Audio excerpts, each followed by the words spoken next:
ឯកឧត្តមអភិបាលខេត្តស្ទឹងត្រែងចុះសួរសុខទុក្ខកងកម្លាំងនគរបាលវរៈសេនាតូចការពារព្រំដែនគោក701ចូលរួមផ្សព្វផ្សាយព័ត៌មានពិតដើម្បីបន្សាបព័ត៌មានคล้ายៗឆ្លៀតឱកាសចុងសប្តាហ៍ឯកឧត្តមសសុពុត្រាអភិបាលនៃគណៈអភិបាលខេត្តស្ទឹងត្រែងបានអញ្ជើញចុះសួរសុខទុក្ខនិងសំណេះសំណាលកងកម្លាំងនគរបាលវរៈសេនាតូចការពារព្រំដែនគោក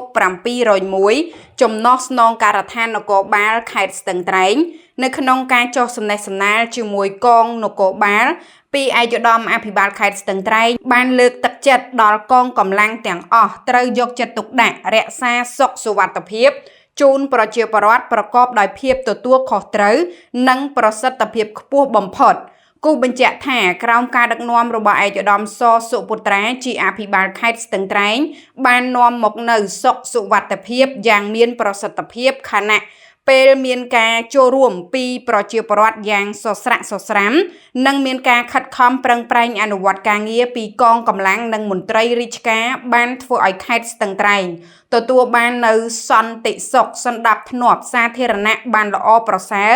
និងមានការរីកចម្រើនលើគ្រប់វិស័យគួររំលឹកថាការពីពេលថ្មីនេះឯកឧត្តមសសុពុត្រាអភិបាលនៃគណៈអភិបាលខេត្តស្ទឹងត្រែងនិងជាប្រធានគណៈបញ្ជាការឯកភាពរដ្ឋបាលខេត្តបានដឹកនាំកិច្ចប្រជុំគណៈបញ្ជាការឯកភាពរដ្ឋបាលខេត្តដើម្បីពិភាក្សានិងដាក់បទបញ្ជាយ៉ាងម៉ឺងម៉ាត់លើការងារសន្តិសុខសណ្ដាប់ធ្នាប់នៅទូទាំងខេត្តពិសេសការកម្ចាត់បទល្មើសបច្ចេកវិទ្យាក្នុងនោះឯកឧត្តមបានដាក់បទបញ្ជាឲ្យអាជ្ញាធរពាក់ព័ន្ធត្រូវយកចិត្តទុកដាក់ខ្ពស់លើការគ្រប់គ្រងសុវត្ថិភាពការតាំងលំនៅរបស់ជនបរទេសនិងការទប់ស្កាត់បង្ក្រាបសកម្មភាពជួញដូរមនុស្សនិង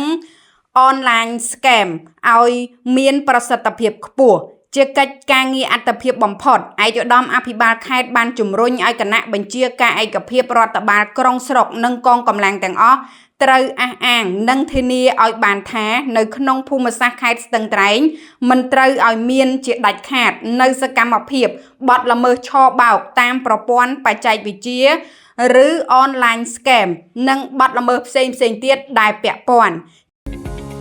ការប្រើប្រាស់គ្រឿងញៀនគឺបំផ្លាញជីវិតខ្លួនឯងក្រុមគ្រួសារនិងសង្គមជាតិ